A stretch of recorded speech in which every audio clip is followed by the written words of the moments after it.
Hello, everyone. We appreciate that you're attending. It's a discussion on building a city now. A lot of people ask us why we can't do this or under what circumstances can we do this. So Jacques talks about it for about 38 minutes. We can start whenever you're ready. And then we'll have questions relating to that after. While I appreciate the effort of many members of the Venus Project to want to get going and get something built, what that would do, if you try to make a community of, say, 2,000 people, it would have to be exclusive, meaning it excludes people. And when you exclude people, you don't have a unified system. First of all, I just don't want people going at it haphazardly, growing food and feeding the hungry and making a place for people to sleep. As long as this culture can operate, it will do everything it can to defeat this direction. And you will defeat this direction if you try to make an exclusive cooperative community. The reason it won't work is because other people will try to get into that community. And if they don't have the qualifications for the planning board, they can't get in, and they will resent that. So what you have to do is prepare people intellectually and emotionally to understand all aspects of the Venus Project. It cannot be accomplished by an immediate plan. People want to get going, let's get going. Let's get it off the ground. But you can't do that unless the public knows what it's about. And if people don't know what it's about, it'll take off in many different directions which would not support the Venus Project. Now I'll try to tell you a little bit about what has to be done. You have to inform people as to how people get their values and where they got them from. And when they admit and they submit to those values, that means they're ready to practice it. If they say, yes, I've been conditioned to be a Lutheran or a Seventh-day Adventist, if they admit that, if they don't admit that, they cannot function in the Venus Project. What does function mean in the Venus Project? It means how to grow food, put up buildings, plan cities economically. They have to know what the Venus Project's proposals are in order to do that. In order to make it clear again, I've repeated this many times, you cannot propose any system at all that's new, unless people know how that system works. The system is based upon the collapse of this system. If this system collapses, I mean completely collapses, if we don't bail out the automobile companies or the industries that failed or the banks, if we continue to bail them out, we're not ready to start the Venus Project. It's when the system fails to provide for needs of people. And the people themselves, majority of people, demand a new system. And if they like the Venus Project's proposals, this is what the Venus Project's proposals are, that you read the book, The Best That Money Can't Buy, to get an overview of what the project's about.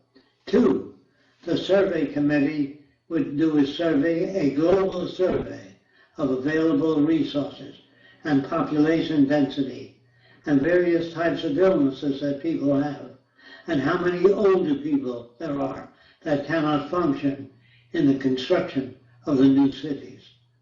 If you don't have that information offhand, you have a system that will have a lot of non-functionals in the city, incapable of making things happen. So the first city would have to be sponsored by a nation, whether it's Brazil, Bolivia, England, France, America. If one nation agrees to build the first experimental city, and that experimental city will be a trial and error system to test the validity of the Venus Project to see if it works. If there are areas that do not work, we have to clarify those areas. That means that if the city is designed with a built-in transportation system, so you don't need millions of automobiles, although people are used to their automobiles, they have to be convinced that the Venus Project can serve their needs without millions of automobiles. With millions of automobiles, it's like having a skyscraper with a parking place. Say if you got 1,000 people working in that skyscraper, or 2,000 people, if you have 1,000 automobiles, 1,000 automobiles that you have to drive up into that building and park, well, that would occupy a great deal of the building. And that wouldn't solve the problem. What you need is a mass transportation unit that can deliver thousands of people to their place of meeting.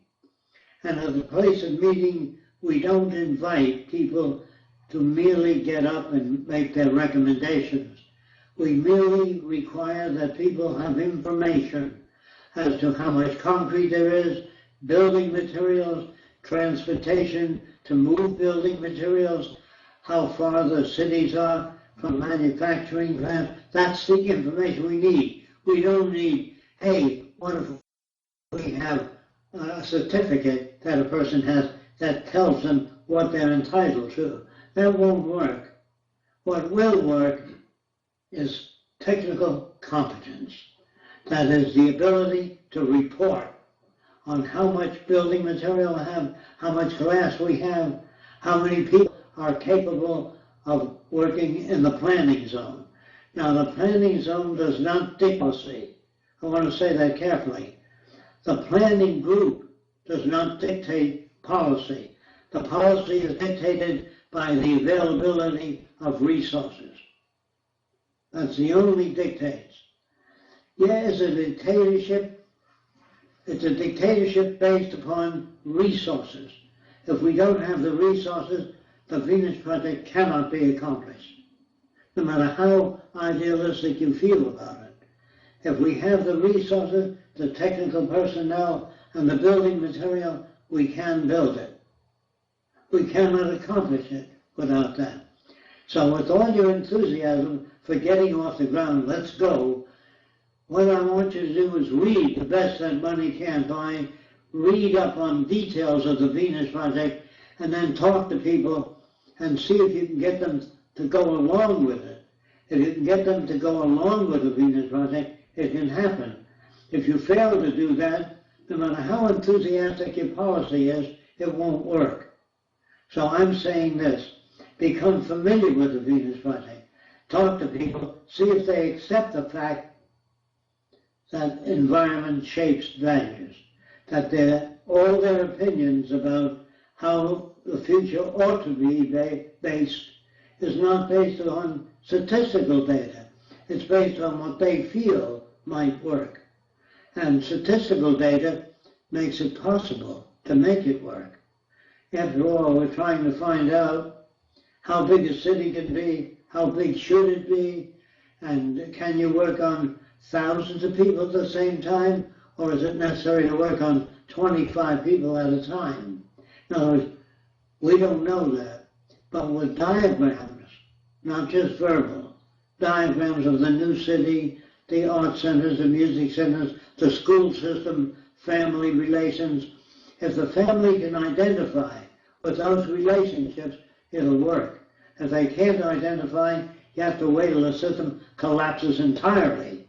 If it collapses entirely and people have no means of working out solutions, then they might turn to the Venus Project and say, what are your solutions? That's an assumption that people will understand the solutions. They do not necessarily understand the solutions automatically. That's why they have to be educated. They have to be taught a new way of thinking. Without that, you cannot attain the Venus Project. If they can agree with the new way of thinking, if they can't agree with it, they will not join the planning group. Do you understand that? The planning group would have to work with known conditions, known materials. We can't go ahead and design the ideal city. We can design an appropriate city to work. And in that city, we can find out what doesn't work, what has to be modified in order to do that. Once we get the city into a workable system, then we can advocate that that system be applied in Australia, in England, in France, in all the countries that join us. The countries that do not join us, we have to permit those differences. We cannot force them. And we feel that in time, the Venus Project will prove to be a system that's been validated by experiment. And I think that eventually the people of countries that do not join with the Venus Project will eventually persuade their own people to become part of the Venus Project. Now, do we tell them what to believe or what to follow? No, we do not. If they have customs that are different than ours, they can only practice their customs in another area, because you can't have a Lutheran church, a Catholic church, a synagogue, a Muslim group in this area. This will only divide people. And so we have to build our system on common need that all people identify with. And that is that all people identify with clean air, clean water, available food, and medical care, and education. All people identify with that. And we work on the areas that people identify with. If you have 10 wives or 20 wives, you come from another country, it's very difficult for us to provide a system that works with all the different cultures immediately. We can eventually do that. We can eventually start with a Muslim community, a Catholic community, if you can't accept the Venus Project proposals right away. You have to have a system that works with the majority of religious people. You have to have provisions to take care of their needs. If they're Catholics, Lutherans, Seventh-day Adventists, or variations in religious groups, they have to be permitted to function. And they cannot function with a planning group, because a planning group is concerned with feeding people, educating people in the necessary technologies. Religion doesn't do that. Therefore, you'd have to practice your religion elsewhere, not in the planning group. And the planning group, if you say a prayer before a meeting and people disagree on different areas, you won't get unification.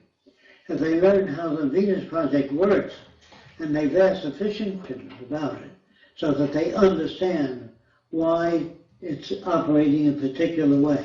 If anybody has any new ideas or suggestions to make, they can make them. But instead of saying people ought to learn to live together in peace, they would have to tell you how that's accomplished. How do you propose to accomplish that?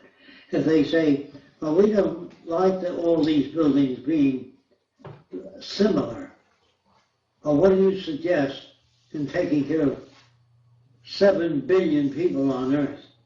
If every building is different, you cannot provide for those needs. Do you understand that?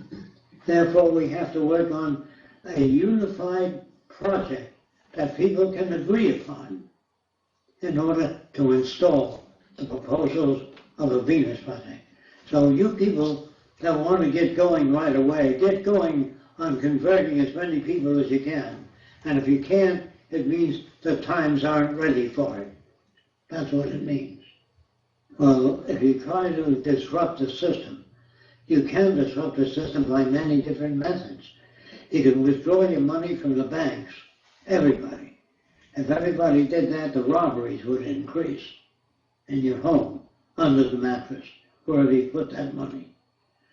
It just won't work, because the free enterprise system will say, you interrupted the system, you didn't even give it a chance to recover. It was recovering when you took over and stopped it from working. So you must let the system undergo its own evolution and failure. When it fails of its own accord, then you can't say, well, you interrupted the system, you stopped it from working, you're trying to build a Venus project. And that is the opposition you get. The system is failing all over the world, but it has to completely fail so that it cannot operate. Now, the only thing they can do is try to create another war. And to create another war would mean destruction of all the resources of the world, which means that never has worked. War is the supreme failure of nations to be able to get along or bridge the difference. We have to bridge the difference with information that's acceptable to people. You cannot go to a Muslim country and tell them you can only have one wife. You can't go to a Catholic country and say you have to give up Catholicism. It won't work. You'll have nothing but interference with your project. But you can have a planning center. Just as when a Catholic country needs a bridge built, they get bridge engineers together.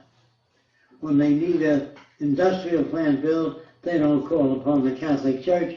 They call on engineers that do production work, mass production work. So your factories, all the technology that must provide for people's needs. If it doesn't provide for their food, their clothing, their shelter, their everyday need, you're going to have disruptions.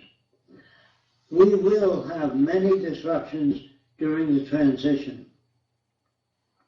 because the transition is finding our way in the new system. And I can't guarantee and say everything's going to work smoothly. Not during the transition.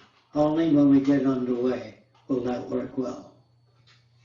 Do you have any other questions that are related to this particular recording? Jacques, if we were able to get a bigger research center built that was well equipped, but not a city, so it would be exclusive. So more people could work with it us. Would be exclusive to only technicians and planners. Well, that's what we're doing here, but we need more help. Yes, we don't keep anybody out from learning about it. We try to send them back to school or teach them how to become functional within the new system. But you have to have, instead of 7 billion people, you have to have a core group that can stick with the system and explain it and not go off in 50 different directions. But I think it would be very appropriate if we had a bigger center, even just a research center now, so more people could work with us. We can't do that until a country calls us. No, I know. I mean, if we had some funding for it, but I would take that too, because it's too hard on just the people who are here to do it all by ourselves. Well, if Americans fund the project to build the first experimental city, those funds will be acceptable. I'm talking about a bigger research center too. If we go. Well, that's what I'm talking about. To build the Venus Project experimental center for research and development, to design and improve the operation of the Venus Project. But I feel that that's extremely difficult. But if you can attain that, if it works, if you can manage in all the different countries to raise funds and pool your funds for an area, whether it be an island or a separate provision set aside by a country for the Venus Project experiments. Only under those conditions can it be done. Now, whether it can be done or not, I believe it would take a total collapse to get underway. Without total collapse, you're going to have a lot of opposition. They say to me, you have to crawl before you walk. You have to start the first step. What is the first step? First step is the planning group. Without the planning group, you have nothing. The planning group tells us how many trucks are available, how much cement is available to build a new city, how much money is available, put in computerized machine shops and all that. We have to strive toward a certain fund, and the higher the fund, the better equipped the system. And if people don't support it, it will not occur.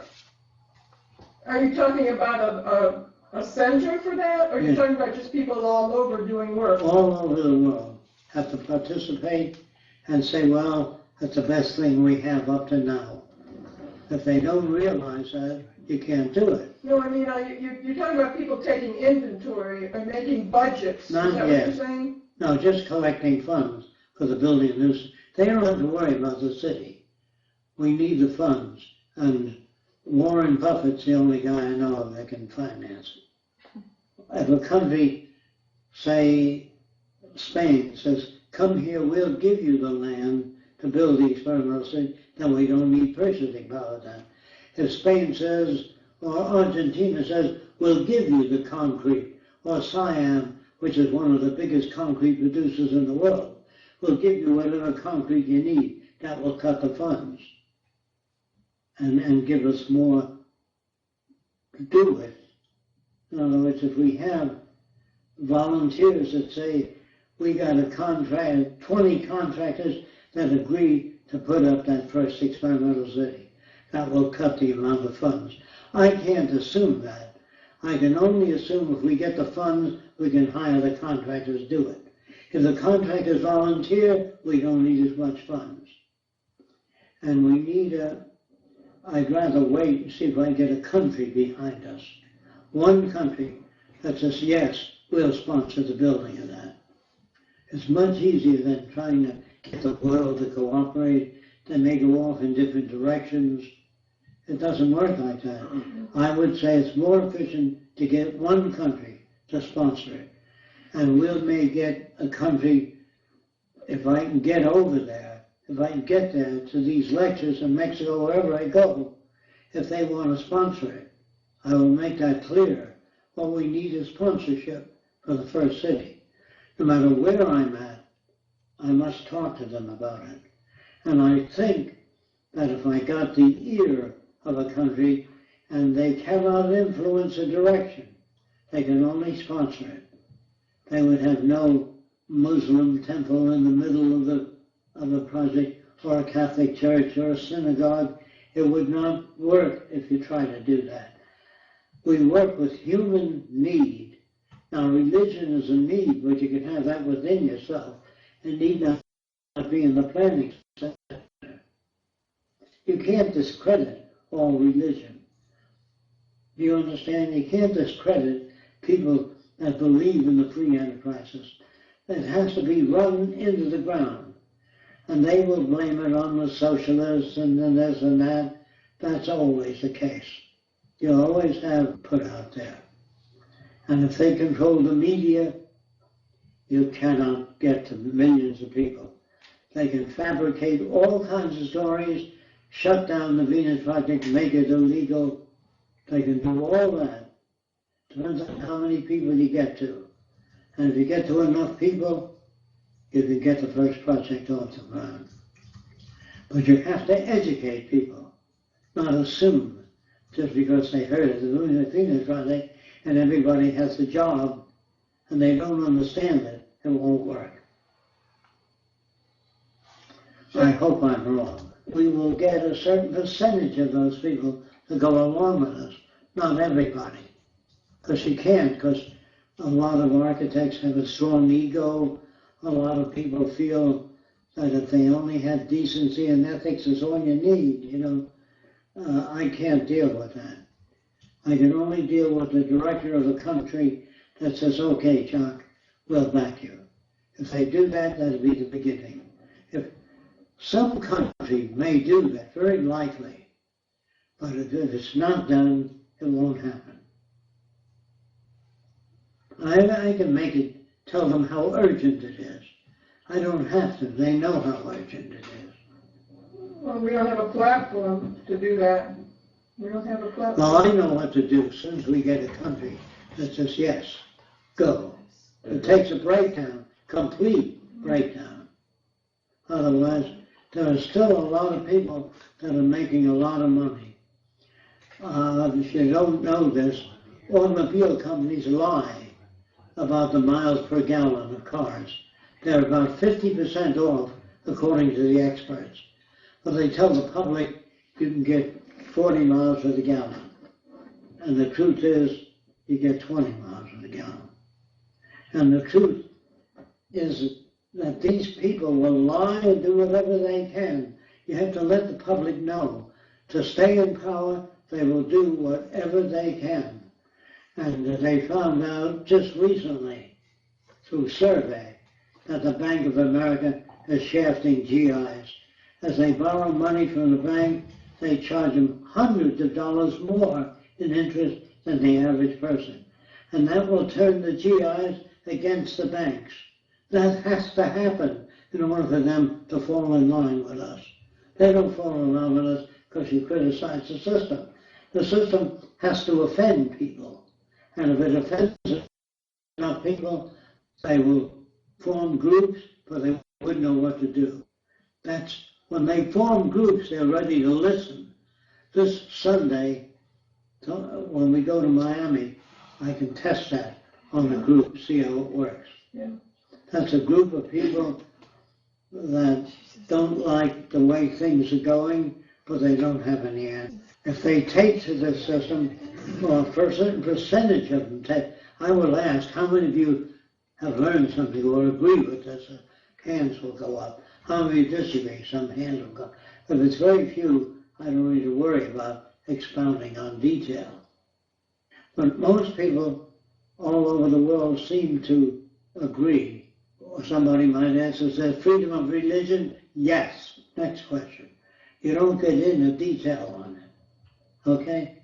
Guys, suppose I don't want to live, you say that you can live wherever you choose to live. Next question. You have to kind of pinpoint, instead of a guy getting up and saying, well, I lived in Philadelphia for 7 years. I don't want to hear a story. What's your question? What's your opposition?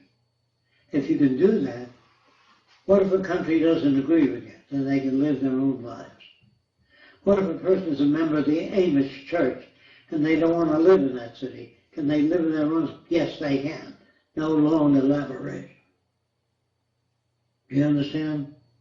Yes, they can. Yes, no. Or if the question requires a detailed answer, I will give it. Do we have enough resources? If we intelligently manage resources, we can do it. But we can't the way resources are done today. Every building company would like to know, can I sell fiberboard to your new city? Well, it depends. How far along are we? I'd rather build our own materials.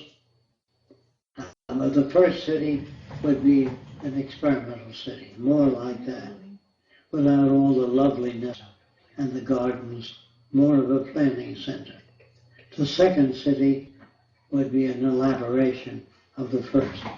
Well, if Warren Buffett says, let's go, he's worth billions. He can do it.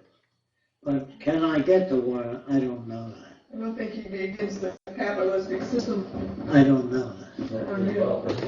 Yeah. He believes in it, but if it doesn't work, he's going to have to do something and he's going to have to employ people to build a city, a new city. Whatever it is, I really can't tell you. How do I know? I'm going to find out when somebody says, go to hell, and they walk out. I don't know what people will do. But mostly their own projections. So I'll be very careful to say, hear me out.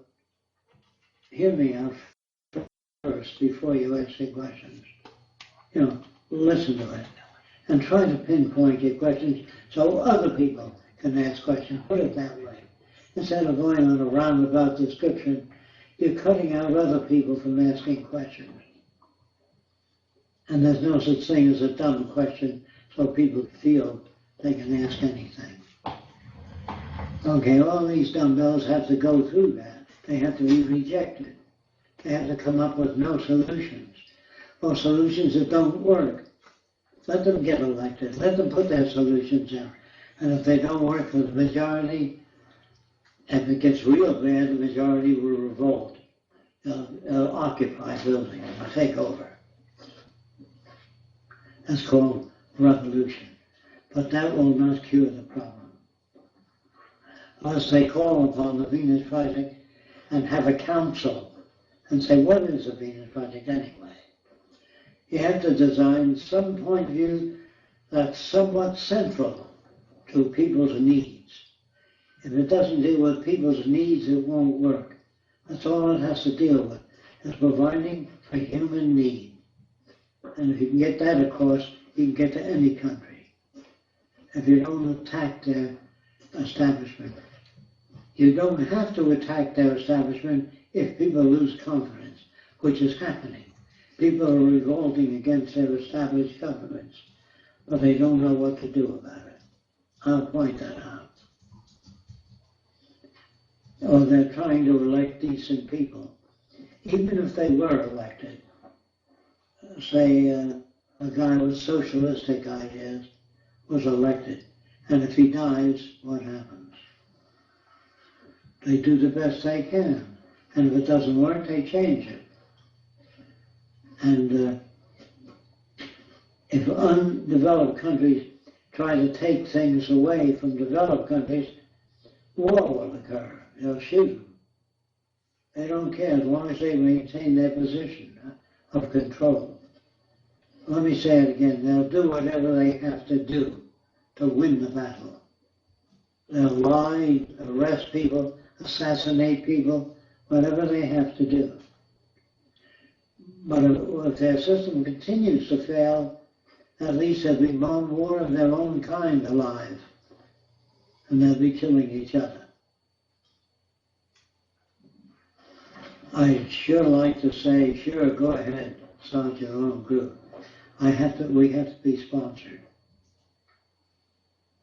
People say, go ahead, start it. How do you start it? Without cooperation. And it's better if you can get to the leader of a country. And it's better if the country is somewhat liberal. But Sweden was moving to the right, last I heard. But if it fails, it has to fail before you can do anything. Do you understand that? I don't like it to wait till it fails. Can't we do something before? No, you can't. As long as the banks operate and they're in control, they own the media. If GE owns NBC, I'm going to get on NBC to talk about the Venus Project. Do you understand that? CBS owns, they all have shares in the auto companies and everything else. So they're all one kind of unit of exploitation of the public. It's like you always imply that we're waiting. We're not waiting. We're working as hard as we can to educate, to make more media. We're not waiting for it to collapse. Well, I know that some people think we're waiting for it to collapse. I say it has to collapse before people will join with you. They're not going to join with you unless they're very well informed. Yes, there are people that will join with you, but they're small in numbers. That's all. Is that it? Okay. Okay, that's kind of an informal, unedited little talk we had. Were there any questions related to that? You could just ask them. I have a question. Sure, go ahead. So the global survey and the planetary survey of the population and the economic needs, and also presumably the economic wants, you know, such as like musical fulfillment and that kind of thing. The global survey, how does the Venus Project propose to enact that global survey? There are much sources of information today, but we will not engage in that until people want the Venus Project. It would be a waste of time to do a survey now, because you won't get the accurate information you will get once it's sponsored. Do you have a proposal write-up already prepared that you could present to a leader of a country? Not until it fails, and they start saying, well, what can we do? I don't know. Then we can submit possible alternatives. I'd just like to make mention of the fact that Google does a zeitgeist every year where they use, I guess, algorithms to collate all the data of all the different searches that were performed on Google and to see what's popular and what's succeeding. I know that's very, very different than what the Venus Project would seek to do, but once you are dealing with that much data coming in through either environmental sensors or people acting as sensors and all relaying information back, surely it will need algorithms, some kind of algorithm to sort through all that information and find what's relevant and what's pertinent. And is that right? Or no, you need information regarding our ability to grow food, provide water, put up buildings, medical care. You need information on what is available and what needs to be done to fulfill the medical needs of people, feeding them during the transition. You need that kind of information. During the transition, you can't plan the grand city. You can plan it only with what you know and what you have access to. There's a question, how can religion be educated out of the population? By using the Bible. In the Bible it says, thou shalt not kill. There would be no armies, no navies in that case. In the Bible it says, love your enemy. If a man strikes you, turn the other cheek. So all the behavior of nations is in violation of most, not all, but most religious teachings. I myself am not religious, but you have to use the Bible to undo concepts that people have accepted. You have to prove them wrong. If they believe the earth is, you have to demonstrate to the best of your ability the information that indicates that it's not flat. And if you can't do that, you can't change people. Do you have any country in mind for the first city? Well, I would like certain places, but that doesn't make it available. Will the changes in solar activity heating up the Earth help or set back the goals of the Venus Project? No, it will not. We'll get earlier crops with it, and we'll be able to, it depends on how severe the conditions are. But we can always build things to reflect the heat away, to cool off certain areas. We can put up glass buildings that use the natural heat of the earth to generate cooling or refrigeration if needed. Now, there are technical ways of solving problems. I don't think we would have a problem with that if we were sponsored. What if the sponsoring country wants to project their own ideas toward the Venus Project, such as they want to sign a contract and have the rights to certain aspects or control? I would have to convince them that the system that they're advocating may or may not enhance the Venus Project. I can't say offhand. It depends on what they offer. How do you overcome multinational governments, powers, and authority? You don't. It has to fail. That's what that means. Failure means economic breakdown. Government is dissolved because they don't have the money to pay off. It means a breakdown of the system, just like a corporation. If you didn't sponsor the Chevy company, they would have gone under. If you give money to the banks that failed, you're preventing it from changing or delaying it for a certain amount of time. But it will fail. The system is not a valid system that we live under. It's good for so many years, then it dies. Every system dies. There's no way to design a society that's optimal or utopian. It's better than the one that was. Systems always undergo change. Egypt was once very powerful. They are no longer in existence. They no longer have the power they used to have. No system can freeze and continue, since all systems change. The nation that can visualize the future will move forward. Nations that cannot will be surpassed. What about building a small community in Australia or the UK, populated by people educated in the relevant information as an education and research center, so that people will not have to go all the way to Florida. Yes, do that if you can. Do whatever you can to help spread the information. People don't really have to come here. We don't assume that the first city or larger research center will be built here. Actually, it couldn't be built here on our land. It would have to be built someplace else or another country. We would prefer it in another country, actually, other than the United States. What's the reason that you would prefer it elsewhere? If this system fails first, then they are interested in building an experimental city, we will build it. If Brazil says, let's try it there, or England or France or Australia, wherever we're invited, we will do it, including China or any other country that wants to assist in that social experiment. When you talk about how to educate children, it's always very helpful when you talk about how you raised your children. It's a very difficult subject to talk on the internet because there's many different aspects to it. First of all, if parents are in charge of children, you can't affect change as fast because parents are victims of culture and they tend to cling to that which they know.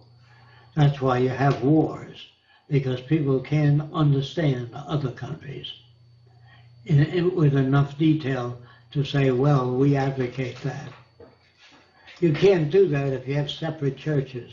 But if the churches begin to sit down and discuss areas that they have in common and see if they can come to an agreement as to worship in a particular way that includes everybody.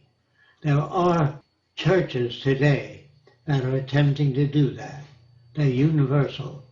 But without a social design, it will not be very successful. We have to encourage people to send their kids to summer camp. There we will condition them or expose them to a set of relevant values. They will not go back home and criticize their parents. They will understand where their parents are coming from, what induced them. They will not be hostile to one another or want to hurt one another. Would you prefer micro-sponsorship from individuals, donation $3 to $5 per week, or large donations from big sponsors or companies, or both? If they do not dictate policy, yes. Yeah, it's very difficult to do this with just very small donations for something that's as costly as a first city. What sort of dollar value do you expect the first city to be at? It's in the hundreds of millions. How many people do you expect to accommodate at that first city? Well, really, it doesn't take too many people to be the major planners. Don't forget, we only plan 1/8 of the system, and then we replicate it continuously until we have a circular city. So we may need no more than 100 people in the planning, initial planning.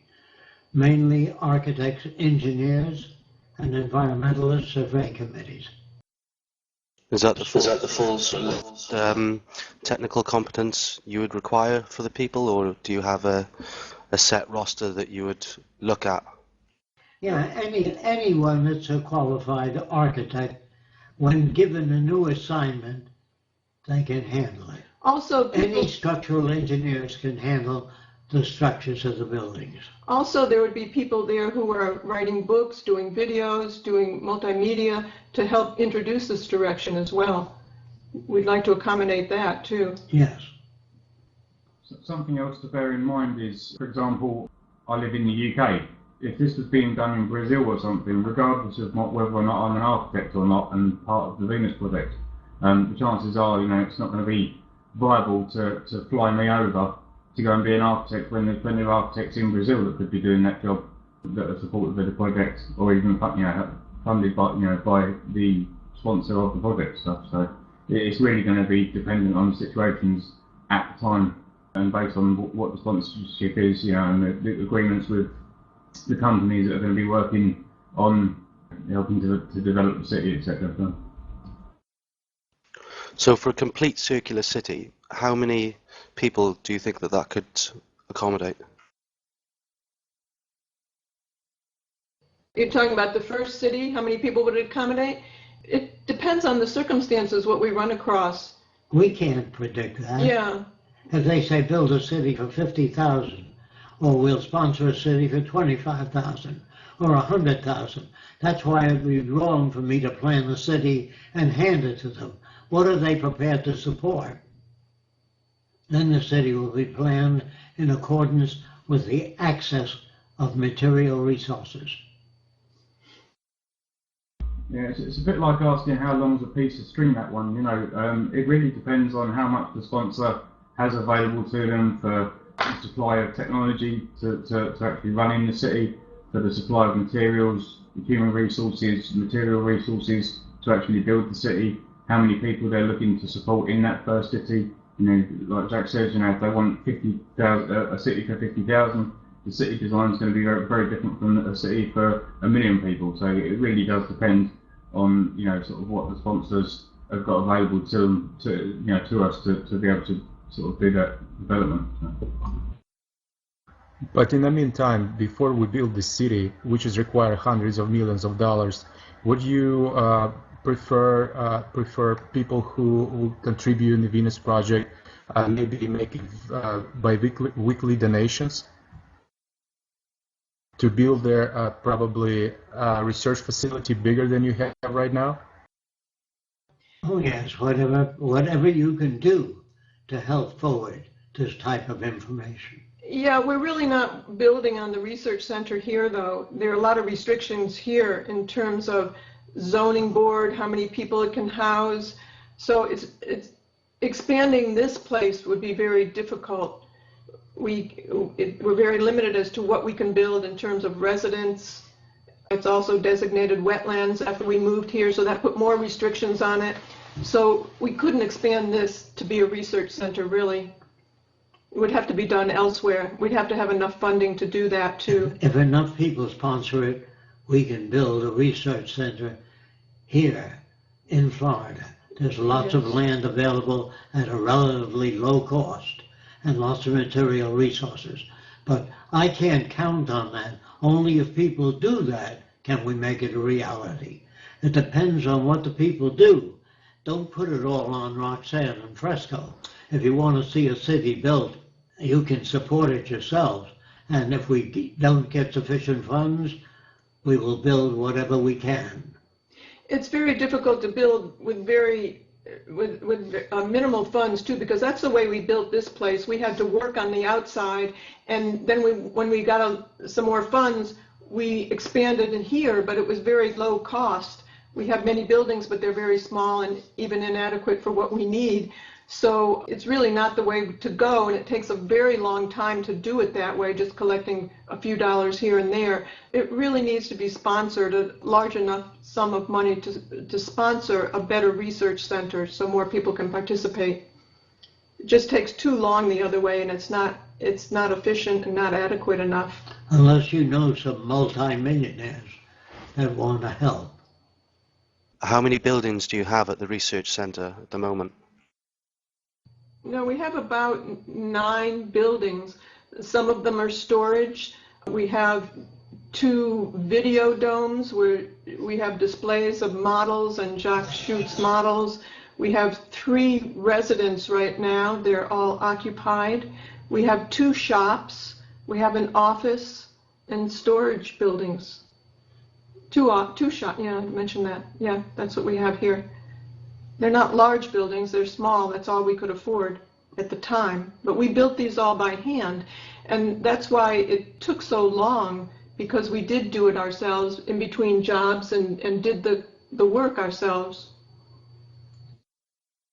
How much did it cost? I couldn't tell you. We didn't even keep a record. But we did most of the work, so it helped. I would love to know that in case of a breakdown, how do you guarantee that the Venus project's ideas are actually applied correctly? How do you guarantee that multiple persons can take the idea and present it to a large variety of places at the same time and still speak coherently? To be trained in it, they have to read our literature and understand the various stages that the system has to go through to become a workable system.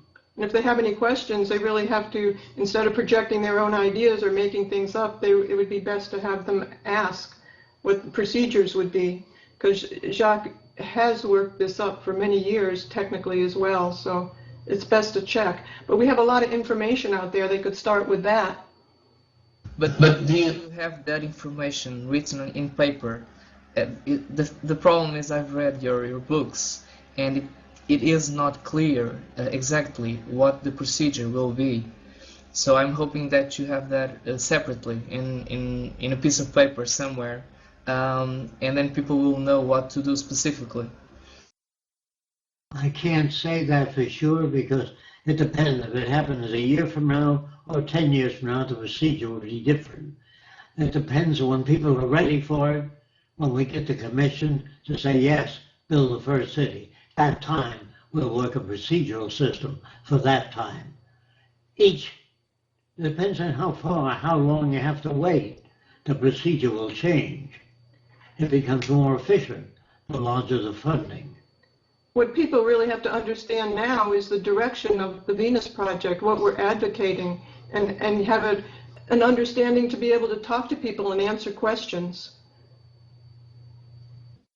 I consider it very normal if someone that, when the time comes, will have some people wanting to work and putting things forward, but they still might get lost and depend too much on Jack to actually implement things. That is my main problem, I mean. When Edison made the electric lamp, he had to show people how it's made. When Einstein had a theory of relativity, he had to explain to other scientists what he meant by relativity. If he didn't do that, if he died in the middle of the theory, there was no one else around at the time that could explain it. When the Wright brothers built an airplane, they explained it to the Curtiss people and other people so they can build an airplane. If you say to me, if Louis Pasteur died, what would happen to vaccination? I don't know. Maybe somebody else would come up with it later. But whoever came up with it would have to explain it to other people, to other doctors that didn't know about it. We have a lot on paper here. We have a lot of people who know about this direction. There are a lot of scientists that know different processes that can be put to work in different areas that are needed at the time. A lot of people know the process level of what needs to be done and the major direction. And I don't see that much of a problem there. No, in other words, if somebody puts up a certain amount of money, and they say, can you build a city that way? Yes, it might be built by hand, but if they put up sufficient funds, we will design machines to help put up the cities.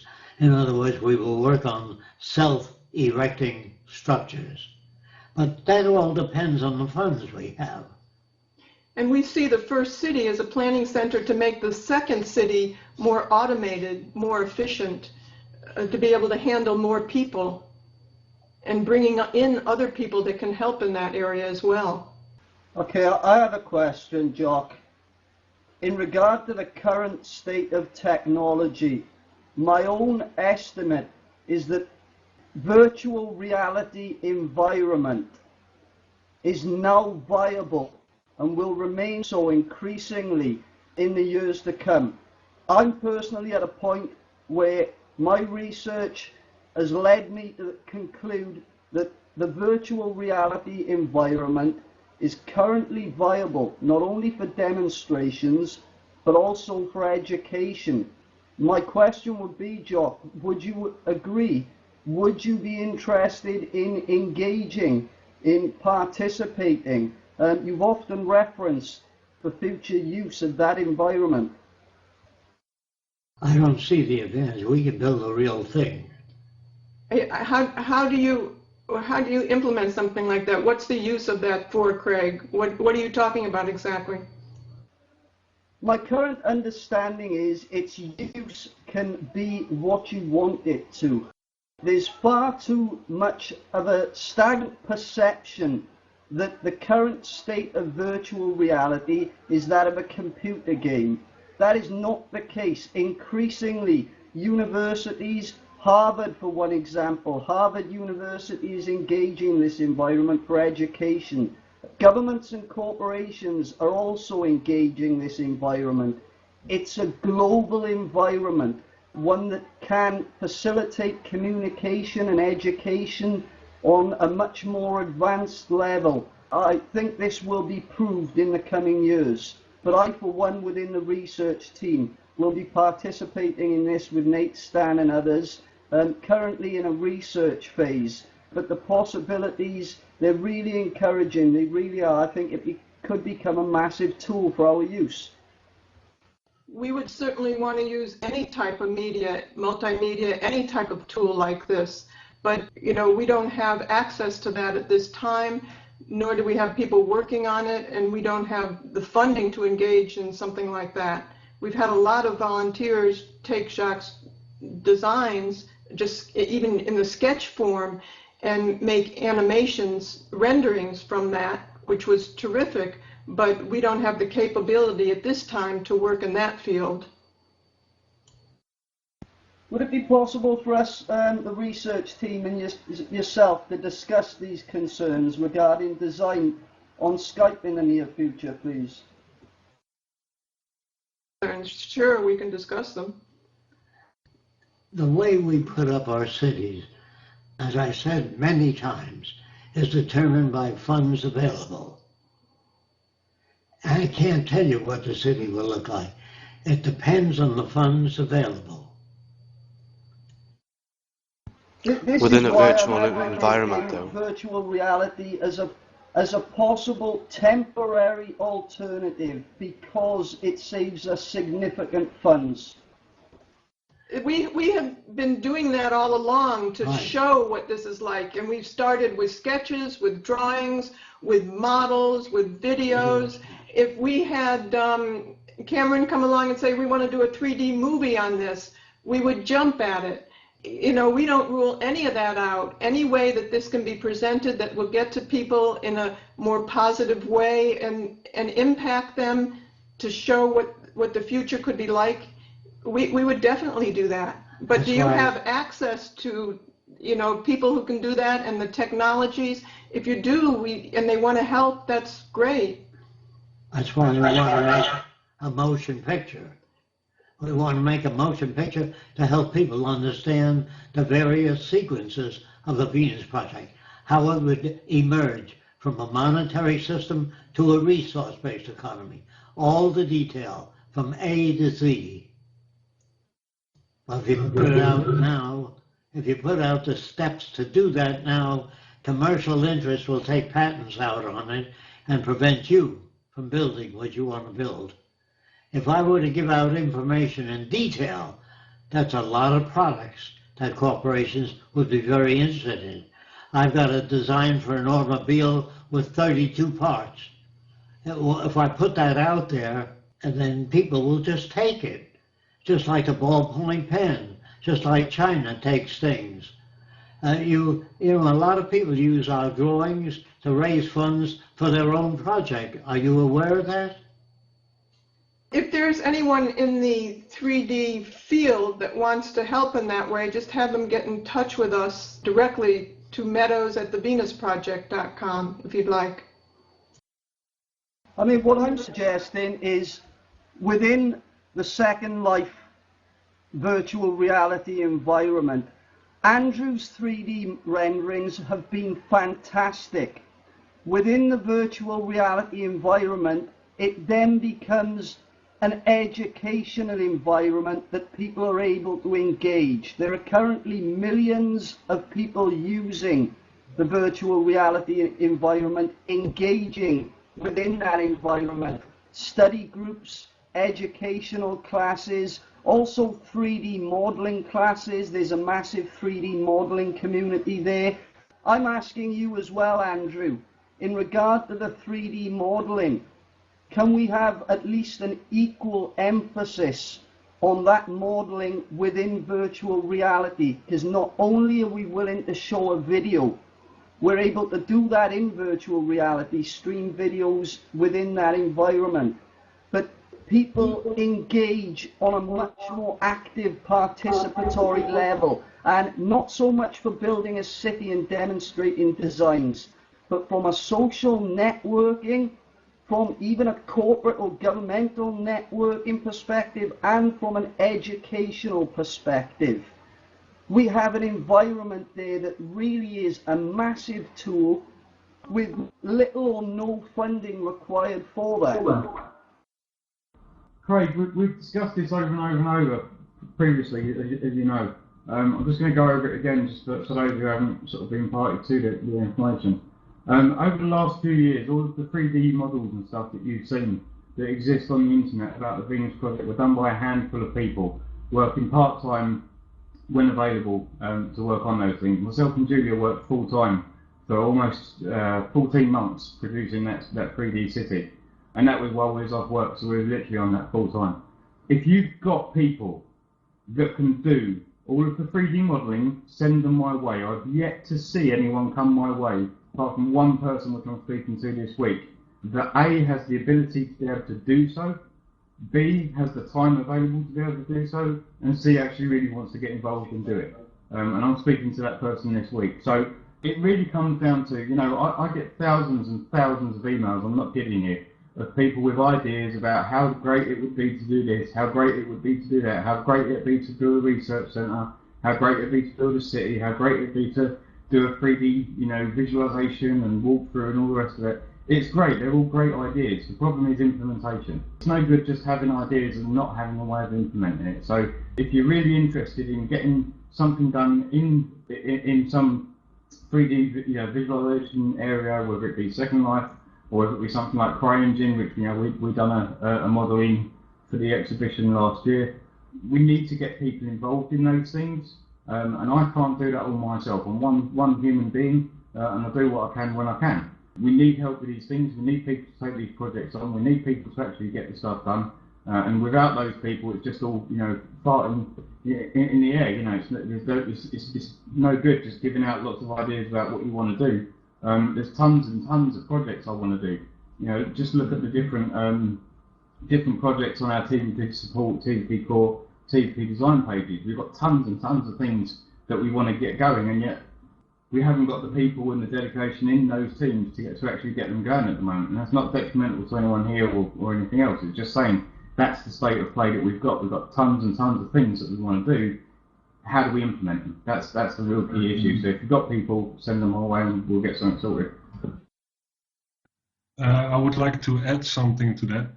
Andrew, I don't know how busy your schedule is. Probably you probably don't have any free time left, but could it be an idea that you give classes on how to build 3D models, and that way get people to participate in it?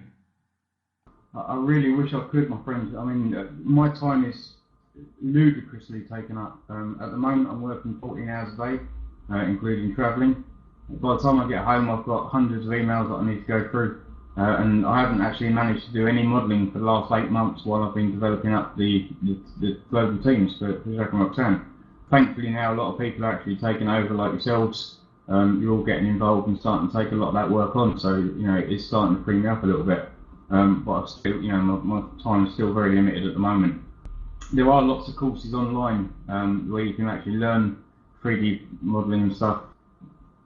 It's your best bet, really. I mean, your best bet is to pick up one of the 3D modelling packages, you know, 3D Studio Max or whatever. You can pick them up as student licenses and stuff, so, you know, it won't cost you anything.